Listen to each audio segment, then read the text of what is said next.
Welcome to the Deep Dive. Today we're cutting through the noise to explore something, well, really crucial for anyone building a community online. It's about the hidden power of language. That's right. Specifically, how the words we use, the phrases we choose when talking about focus and value can really shape things. Exactly. They can either push people away or maybe draw in exactly the right audience, the people who truly get you. So many creators feel stuck, don't they? Always chasing metrics, looking for that next viral hit. Yeah. But what if the real magic isn't in more? What if it's about connecting deeply with, well, the few who truly get it? Finding that language for real depth. So today, that's our quest. Finding the language that builds that authentic, unshakable audience. We hear phrases all the time, right? Like trim the fat or less is more. Oh, yeah. Common ones. They sound smart, like good ways to simplify.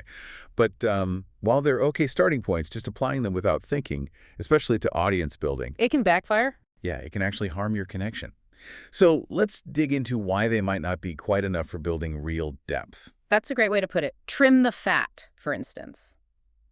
Its origin is pretty clear, right? It's literally from butchery, from cooking. Right, removing the unnecessary bits. Exactly. Removing excess to improve the quality or, efficiency. Yeah. So when we use it metaphorically, Like in business or writing. yeah, exactly. Metaphorically, it's usually talking about a corrective approach. It kind of assumes something's gotten bloated or maybe gone off track. Okay, so it needs sharpening. Right. Yeah. It carries this tone of discipline, maybe even sacrifice, like something needs to be cut away because it's bad. So a business trimming the fat might mean downsizing, getting leaner. Or optimizing processes. And in writing, you're cutting filler words, making the message punchier. Precisely. It's about getting rid of something seen as extra, or like you said, even problematic. It implies there's a flaw. Okay, so that's trim the fat, Yeah. problem-focused. Now, less is more. That takes us somewhere slightly different. This phrase, it was popularized by the architect Ludwig Mies van der Rohe. Right, and it feels different, doesn't it? It's not just about removal. No, not just removal. You see it in minimalist art, maybe? Yeah. Where the empty space says more than clutter.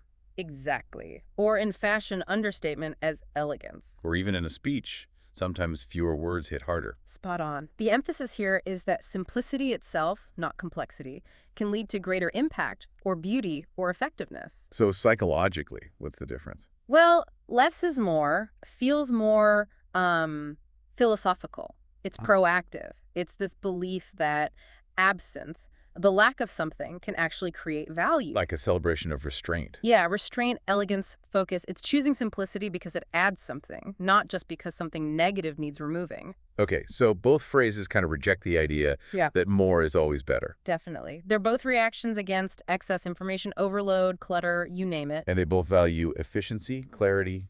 Intentionality. And in a subtle way, they're both critiques of, endless consumerism, offering meaning through subtraction, not just adding more stuff. Right, so we've got these foundations of simplification. But, for many people listening, the goal isn't just efficiency or elegance. It's something deeper. Something more precious. Yeah, building that tight-knit community online.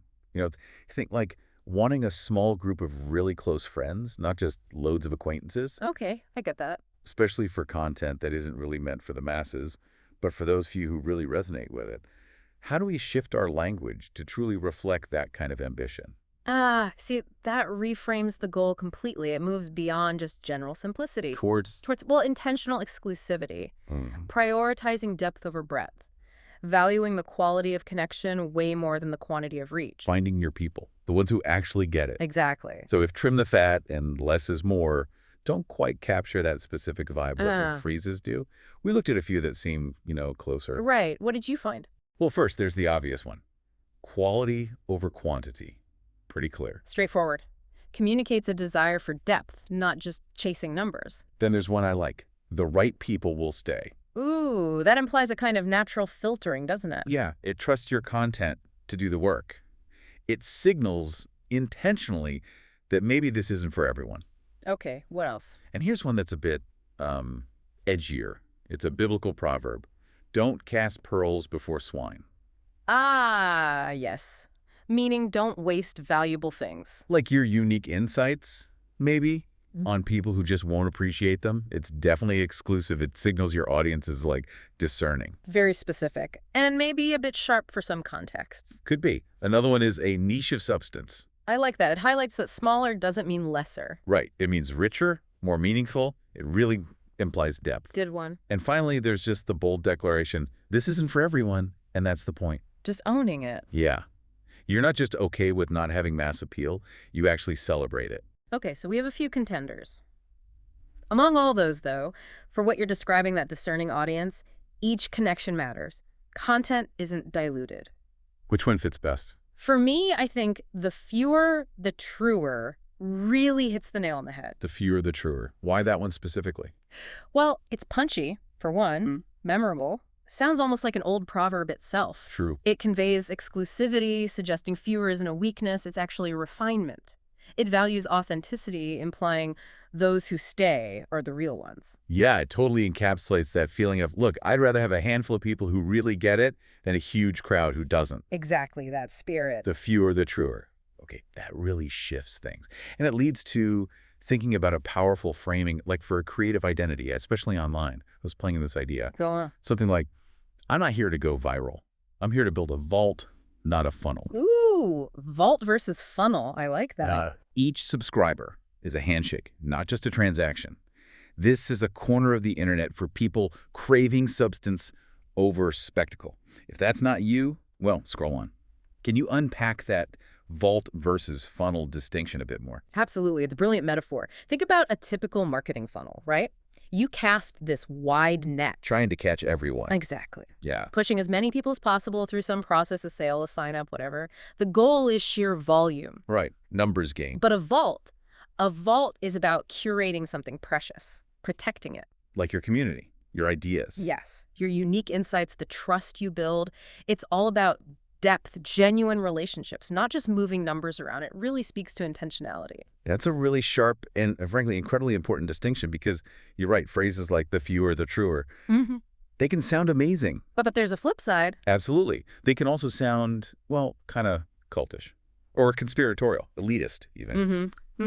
That's the danger zone. These traits are psychologically powerful. So how do groups, like actual cults or maybe conspiracy theories, how do they exploit these ideas, this chosen few thing? What are the mechanisms they use? It's fascinating and scary. They leverage really universal human needs, but with precision. One core mechanism is creating belonging through isolation. How does that work? They'll tell you, only we know the truth. Everyone else out there, they're blind. This creates this incredibly seductive feeling. Of being special, chosen. Exactly. Especially if you already feel misunderstood or maybe powerless. It's like joining a secret club and feeling part of something rare is deeply appealing. Like you have access to some hidden truth. Precisely. Then there's meaning through mystery. They suggest, oh, this content isn't for everyone. It's only for those who can, see beyond the surface. So it encourages people to look for hidden messages. Yes. What some call a decoder mindset. People are constantly searching for secret meanings, hidden wisdom. It makes them feel intelligent, purposeful. I figured it out. Others didn't. And I bet flattery plays a huge part in keeping people hooked. Oh, absolutely huge. Flattery through scarcity. The message becomes, wow, if you're still here after all this, you must be one of the real ones. So you praise people for sticking around. Yes, praise them for their insight, their loyalty. It often bypasses critical thinking entirely by just rewarding the emotion. You're not just consuming content, you're becoming someone special. And what about dealing with, dissent?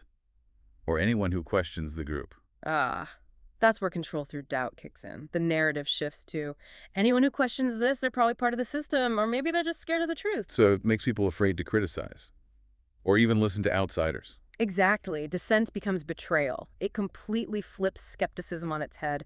Trusting anyone outside the group starts to seem foolish, even dangerous. Wow. And the last one. Finally, there's polarization and echo chambers. That idea of, we don't need 1 million followers, we only need the true ones. Right, the fewer the truer. But used manipulatively, it encourages this ideological purification. Anyone who disagrees becomes fat to be trimmed, using that other phrase. Creating a false sense of safety and unity by just getting rid of any challenge. Exactly. No disagreements allowed. That's a really crucial breakdown. It highlights just how fine that line is. Yeah. So how do you, as a creator who genuinely wants depth and connection, How do you embrace that spirit of the fewer, the truer, without sliding into that manipulative territory? How do you stay grounded? The absolute key is self-awareness and conscious framing. You need to be clear, maybe first to yourself, then to your audience. So things like welcoming curiosity, not demanding conformity. Precisely. Acknowledge nuance, gray areas. Understand that not everyone who leaves is wrong, and not everyone who stays is automatically right. And fostering mutual respect, not demanding blind loyalty. Exactly. Conveying that, look, you're not better for being here, but you might feel more at home here. It's about resonance, not superiority. Okay, so maybe a powerful reframe would be something like, this is a space for people who think a little deeper, maybe laugh a little longer, and don't need a huge crowd to feel seen. I like that. Not everyone will stay, and that's okay. That's not a failure. It's actually just a filter. That's a deeply honest framing Yeah. and philosophically quite rich. It acknowledges that maybe being unpopular isn't a flaw. It's actually a feature of work that has real substance. Right. It aligns your channel, your work, with ideas that are genuinely good for people, not just good at getting clicks. Imagine this as your core philosophy, your ethos. Okay. This channel isn't for everyone because it doesn't try to be. It's like water in a world of soda. Oh, I like that analogy. A long walk in a world full of shortcuts. Oh. Maybe a mirror instead of a mask. Wow. Okay, let's unpack that philosophy a bit. Yeah. Unpopular by design. Why? Not because it's bad content, but because it isn't designed to be addictive. It won't just flatter your existing biases or constantly chase your attention. It asks more of you. It asks more than it takes, maybe. But ideally, it gives more back in the long run. Real nourishment, not just empty calories. And the next part? Depth over dopamine. Yeah. Look, charisma is easy. Getting clicks with flashy stuff is relatively easy. Wisdom, that's hard. This channel chooses the hard thing, perhaps, so that you, the listener, can engage with something hard too. Choosing the meaningful over the merely stimulating. Right. And then there's that subtle encouragement, almost a whisper. What is a whisper? Something like, hey, if you're still here, you're probably the kind of person who drinks water when everyone else is ordering another round of soda. Huh. I like that. Someone who sees through the dazzle and wants something durable, something real. That distinction gives the whole thing integrity. It's why you can say. This isn't a cult. This is a compass. Right. Because cults offer certainty, don't they? They give you answers. A channel like this, it should give you curiosity. Cults demand devotion. This asks for reflection. Most channels want your likes, your time, your belief. This one wants your brain, your engagement. It won't always feel good. It won't always be clear. Because the world isn't simple. And pretending it is. That's the real manipulation. That's the trick. So if you're here expecting easy answers, you'll probably be disappointed. But if you're here for questions... The kind that echo, the kind that actually might change you, then yeah, you might just be in the right place. Okay, so to really nail this distinction, let's try a quick side-by-side comparison. Like a cult-like channel versus your channel, the ideal you're aiming for. Good idea. Laid out. Okay. Message tone. A cult is absolute, authoritative, yours. Maybe ambiguous, exploratory. Right cognitive goal. A cult wants to indoctrinate or maybe just entertain passively. Yours invites active critical thinking. Emotional hook. Cults often use fear, anger, maybe worship. Yours might use reflection, discomfort, curiosity. Big difference. They want followers, believers. You want thinkers, maybe even skeptics. Truth framing. Cults say, we have the truth. Yours might say, no one has the whole truth. And the feedback loop. Cults create echo chambers. Yours aims for open-ended inquiry. Yeah, that really clarifies it. And you can reinforce this with simple phrases, things like, I'm not here to convince you. I'm here to challenge you. Or, not answers awareness. Exactly. Or, most channels try to provoke emotion. This one aims to stir thought. I like this one. I don't want you to believe me. I want you to think through me. Powerful. And maybe the starkest one, cults make you feel certain. This channel might make you feel uncertain, but hopefully freer. That distinction is just so critical. It means your channel, if you build it this way, isn't unpopular because it lacks value. No, not at all. It's unpopular because it offers something most people aren't really trained for, or maybe emotionally equipped to seek out easily. Things like discomfort, ambiguity, honest thought. And it goes against the grain. So, expert, why is this path of substance, this deeper approach, why is it so rare and ultimately valuable?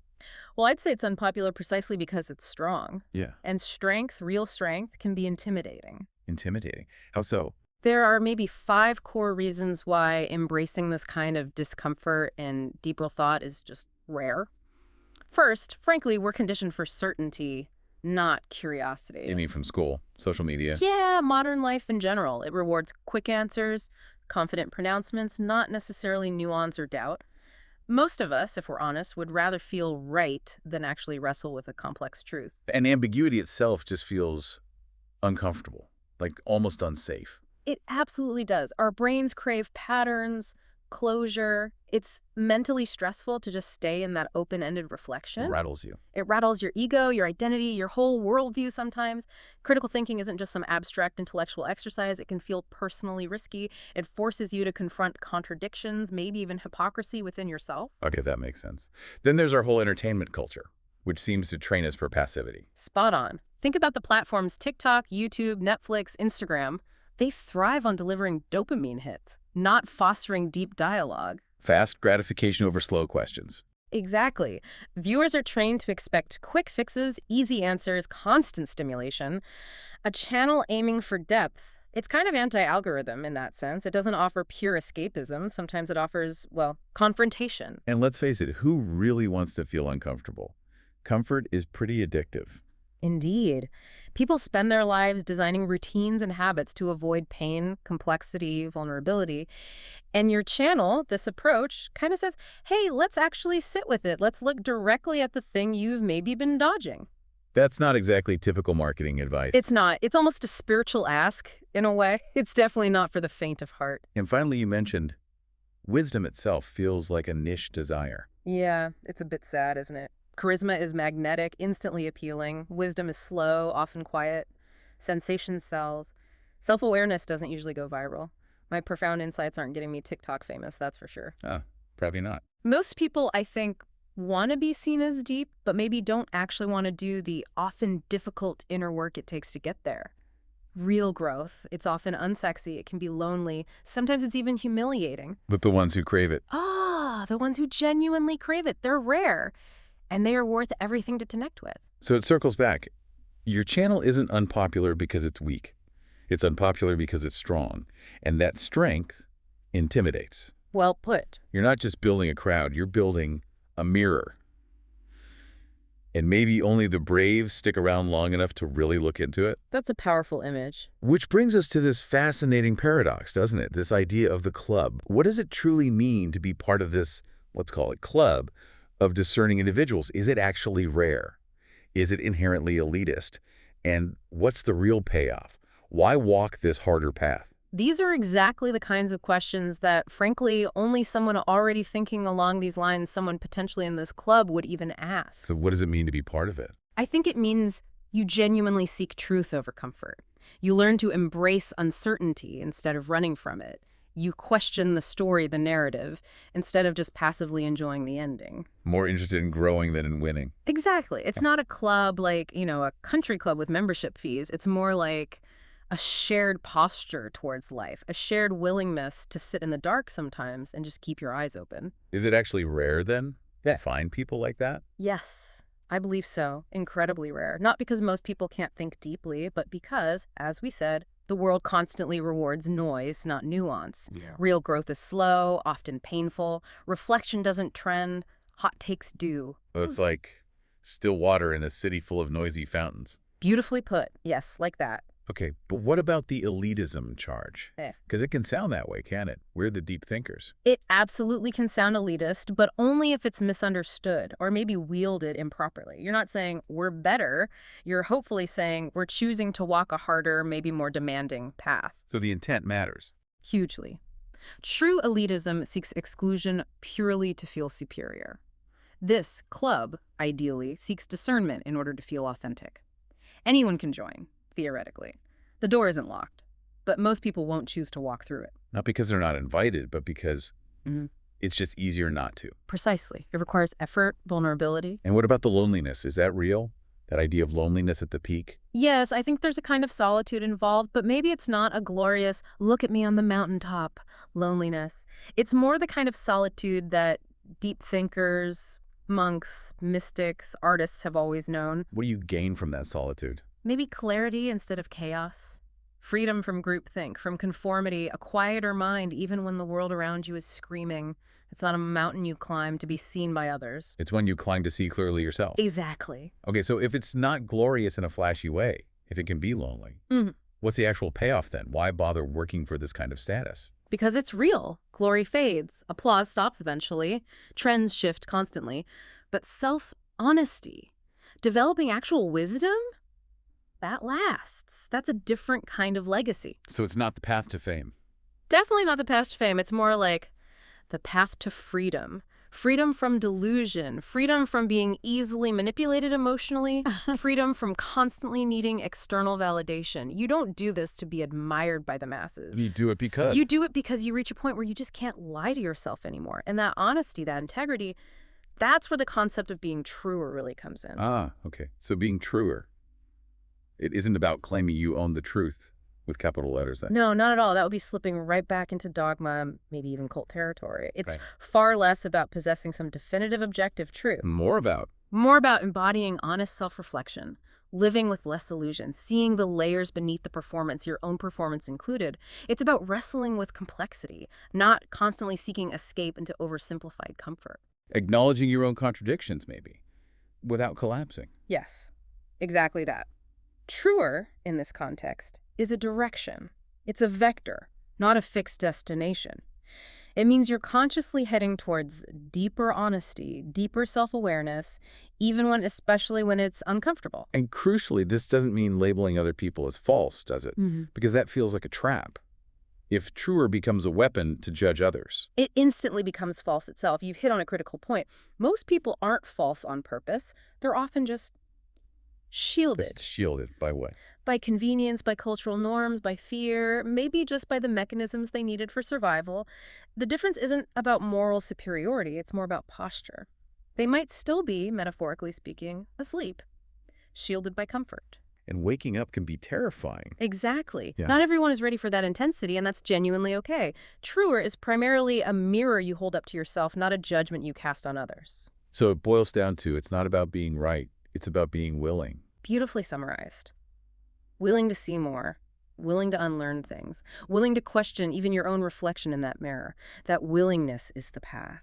And the real benefits of doing that internal work, what are they, tangibly? They're mostly internal but profound.